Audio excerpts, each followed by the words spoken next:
Magandang buhay! Ako po si Lola Madam at ngayon pag-usapan natin yung pag-resume ng Quadcom sa kanilang investigasyon sa EJK. Nakakagulat yung mga sinasabi doon. So, yun po yung pag-usapan natin. Pero bago yun, kung hindi ko pa kayo subscriber, mag-subscribe na po kayo kay Lola Madam Villanueva. Mag-comment, mag-share, mag-subscribe. Ano pa ba? Mag-like. Ayun. And press the notification bell.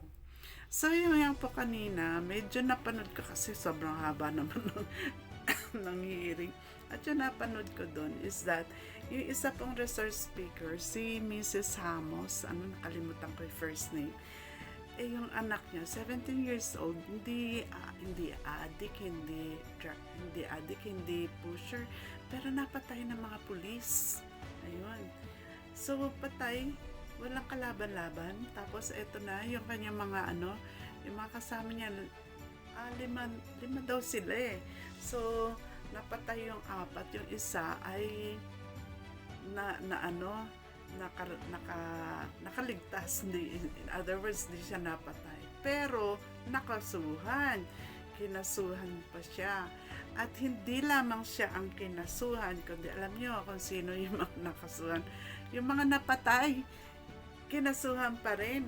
At yun ay according dun sa certain attorney Conti, babae siya, no? Kinasuhan daw. So yun yung nakakaano din, no? Pati patay kinasuhan. Pwede ba yun? Grabe. So yun ang kanilang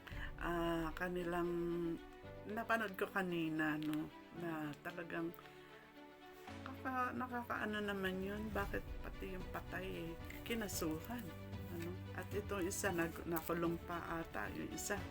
So yun yung grabe, kahit napatay na, kinasuhan pa. So nasaan ang hustisya, po? Pero alam po ninyo, iyan yung pinapapray sa atin ng Panginoon. Dati pa, last year, sabi ng Lord, ipanalangin nyo na ang mga napatay ng walang kalaban-laban ay magkaroon ng hustisya. 2016 pa yung tagal na, no? Nasaan ang hustisya? Pero ngayon, nawa talagang makamit po ng mga napatay na walang kalaban-laban, no? Walang kasalanan naman, napatay pa dahil dun sa EJK. Po? Kaya salamat dahil nagbibigay talaga ng oras, ng effort ito pong Quadcom, at nawa talagang maparusahan ang dapat maparusahan para po magkaroon po ng hustisya. Po? Diba? Ang righteousness and justice exalt the nation. At nawa maging maayos po yung ating bansa. Kung sino man dapat managot. Kasi po alam nyo, sinasabi sa Bible, sabi niya, sa Psalm 103 verse 6, sabi dito, si Yahweh ay humahatol. Yan. Ang gawad ay katarungan, no?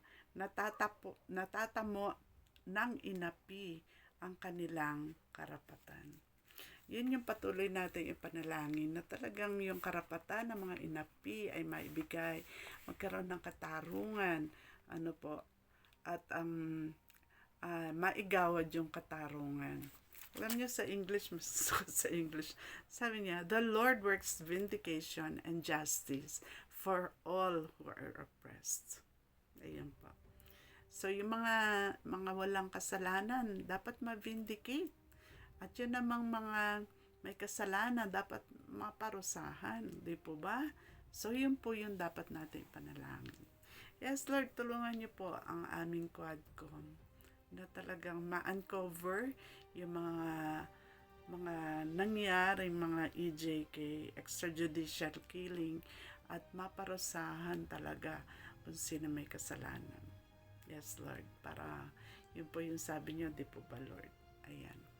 So, ito po yung dalangin namin sa pangalan ni Jesus. So, yun po mga kababayan, patuloy natin panalangin yan.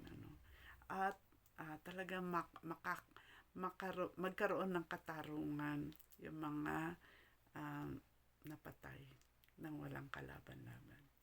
So, ito po ang inyong lola, si Lola Madam, nagsasabi sa inyo na kapag ang Diyos ang ating gabay, kay saya ng buhay.